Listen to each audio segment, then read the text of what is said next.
Көрәшчеләр сәхифәсе 2019 елдан башлап эфирда. Бүген аның 66-нчы чыгарылышы. 2 ел элек беренче чыгарылышларны әзерләгәндә Рауил Гарифулла улы Хайруллин безгә нык терәк киңәшче булды. Гомумән, көрәш белән бәйле һәр яңалык аңа мөһим иде. Башкача була да алмый, чөнки үзе дә көрәшче. Грек-рим көрәше буенча СССРның спорт остасы. Келәмнән киткәч тә гомере буе татар көрәше өчен җан аткан шәхес. Рауил Гарифулла улы Хайруллин 1954 елның 1 февралендә Свердловск өлкәсенең Краснотурьинск районында туа. 1973 елда Чистай авыл хуҗалыгы техникумын, 1980 елда Казан ветеринария институтын тәмамлый. Биология фәннәре кандидаты. 1980-94 елларда Арча районында баш зоотехник, аннары колхоз рәисе булып эшли. 1994-98 елларда Питрәч районы администрациясе башлыгының беренче урынбасары, авыл хуҗалыгы идарәсе башлыгы.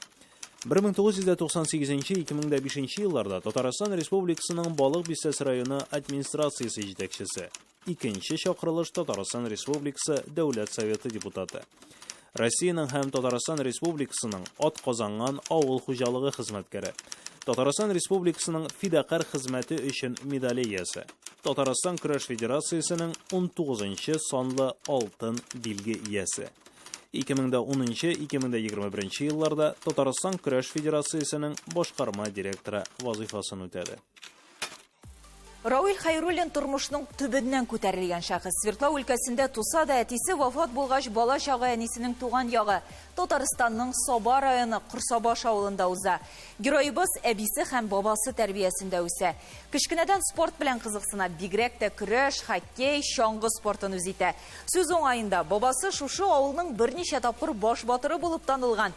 Кечкенә Рауилне дә Сабантуй мәйданына нәкъ менә ул фатиха биреп чыгара. Мәктәптән соң да Чистай техникумына укырга кергәч, көрәш белән шөгыльләнүен дәвам итә. Данлыклы тренер Мәгаз Сәхәбетдиновның шәкерте ул. Грек-рим көрәше буенча яшьләр арасында техникум, Чистай шәһәре чемпионы була. ТАИСР чемпионатының көмеш медален яулый. 1972 елда яшьләр арасында Россия чемпионы булып таныла. Көрәштәге уңышлары турында Рауил Гарифулла улының үзеннән дә сөйләтәсе килә. 2019 елда яздырып алган видео язманы тәкъдим итәбез. Шул авыл сабантуйларында көрәшә башладык инде. Аннары Чистай техникумда укыганда спорт мастерлыгына кандидат нормасы үтәде. Армияда менә шулай туры килде. Спорт роттага эләгеп, яхшы гына әзерлек белән кайтып, 1 ел эчендә мастер спорты грек-рим көрәше буенча булырга туры килде. Татар көрәшендә мин бик күп көрәштем дип әйтә алмыйм, но Муса Җәлил турнирында 2 тапкыр катнаштым. Алтылыкка кердем берсендә. Соңгысында, аннары инде минем көрәшегә туры килде, грек-рим көрәшенә салындым.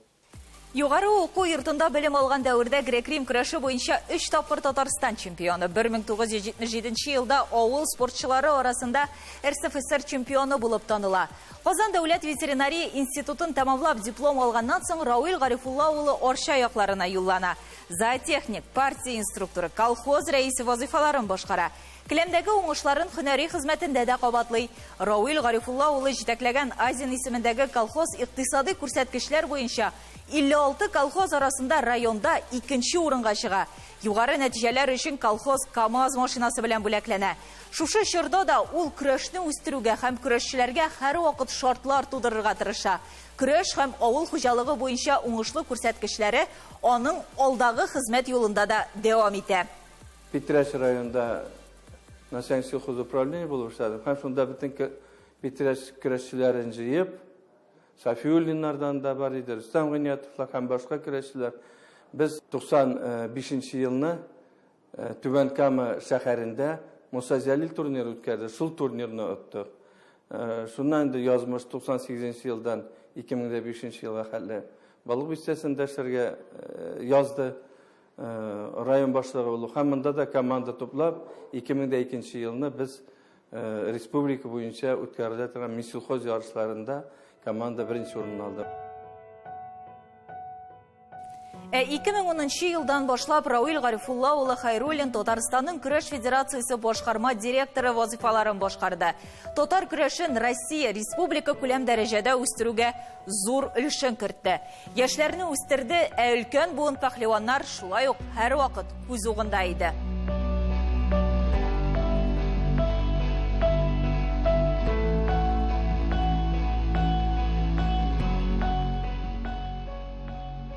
Әрбір хөкімдардан сұрайды, егетлер дұрыс үйтіп сөйлейтігіз, дұрыс үйтіп хөкімдарлық етігіз, алдамағыз кішілеріні өлшәу вақытында өлшәулері өлшәуге дұрыс үйтіп кіртмәгіз артық өлшәу білен деп тәртіпке бір системаға нақтылап салды енді оған, бұл біздің татар күрәшін, Татарстандағысын. Анардан да нық ішләпшік шол көрмәдім анарға қадар. Біздің ішәді әйбәт, матур етіп ішәді Найлауи мәрхум Хамидуллин. Міне икеншісі көрдім, міне шу Рауил Гарифуллович мәрхум. Мен алдарақ бір передачада айтып кеттім. Аның бар знаменитый портфелі, портфелін түсіріп шығара, портфелінде аның 10-ші елдан тұтынып ішлей башлағанда нәрсе керек бүтін қағаз аның портфелінде. Ала сен сұрасаң, міне бұл күрәшші кім батыр қалды қойшан. Қадыр дейді. Ала да кетті. Башқа кіші де болмады оғанда бір. Зур хыяллар, олы максатлар белән йөргән Рауил Гарифулла улы Хайруллин хастаханәгә көтмәгәндә эләгә. Ләкин бүгенге көн зәхмәтен җиңә алмый. 5 октябрь көнне 67 яшендә аның йөрәге тибүдән туктады. Кеше китә, хәтер кала.